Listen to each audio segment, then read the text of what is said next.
இந்த பெண்ணை எத்தனை பேருக்கு தெரியும்? இவங்களோட தோற்றம் ஏன் எப்படி இருக்குன்னு தெரியுமா? இவங்க 19 வயசுல இருக்கிறப்போ ஒருத்தன் ஆசிட் அடிச்சிட்டான்.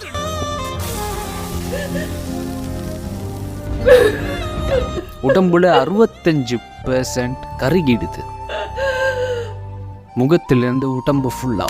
It's like my soul was shouting inside. Monica Singh லக்னோல பிறக்கிறான். இவங்களோட அப்பா ஒரு டெய்லர், மிடில் கிளாஸ் ஃபேமிலி. இவங்களுக்கு சின்ன வயசுல இருந்தே ஃபேஷன் டிசைனர் ஆகணும்னு ஆசை, லட்சியம், கனவு. லைஃப் நல்லா போய்கிட்டு இருக்குது. 19 வயசா இருக்கிறப்போ 2005 ஒரு மேரேஜ் ப்ரொபோசல் வருது.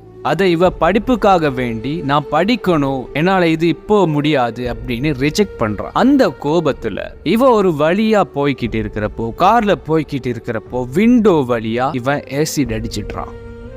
உடம்புல 65% கருகிடுது, முகத்திலிருந்து எல்லாமே. Just imagine that feeling that you are alive and somebody's taking your skin out of your body and cutting it. அதுக்கப்புறம் 46 சர்ஜரிஸ் பண்றாங்க அவங்களோட உயிரை காப்பாத்துறதுக்காக. தன்னோட அப்பா லைஃப் டைமா சேர்த்து வச்சிருந்த முழு காசையும் அந்த உயிரை காப்பாத்துறதுக்காக தியாகம் பண்றான். அவளுடைய கனவு, லட்சியம், ஆசை எல்லாமே ஒரு நிமிஷத்துல சுக்கு நூறா உடஞ்சிடுச்சு.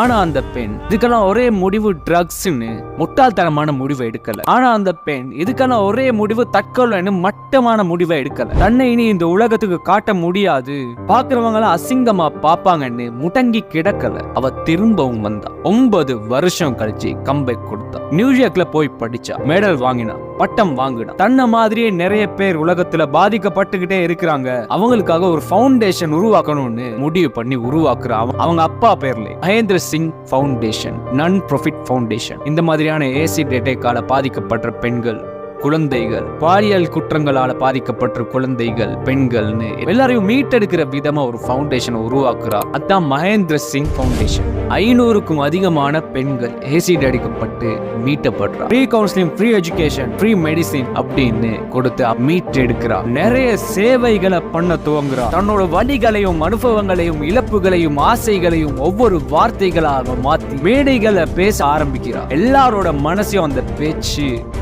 ஊக்குவிக்குது. மோனிகா இதெல்லாம் தாண்டி 2016 உமன் எம்பவர்மெண்ட்காக குளோபல் யூத் சாம்பியன்ஷிப் அவார்ட் வாங்குறா. செவடி இன்னைக்கு மிகப்பெரிய சேவைகளை செஞ்சுக்கிட்டு இருக்கிறா. மிகப்பெரிய மோட்டிவேஷனல் ஸ்பீக்கரா இருந்துகிட்டு இருக்கு. 19 வயசுல ஆசிட் அடிக்கப்பட்டு தன்னோட ஆசையே ஃபேஷன் டிசைனர் ஆகணும்னு அந்த கனவுகளெல்லாம் கலைஞ்ச உடனே அப்படியே முடங்கி ஸ்ட்ரக் ஆகி நிக்காம திரும்பவும் தனக்குன்னு ஒரு பாதையை உருவாக்கி வந்தால.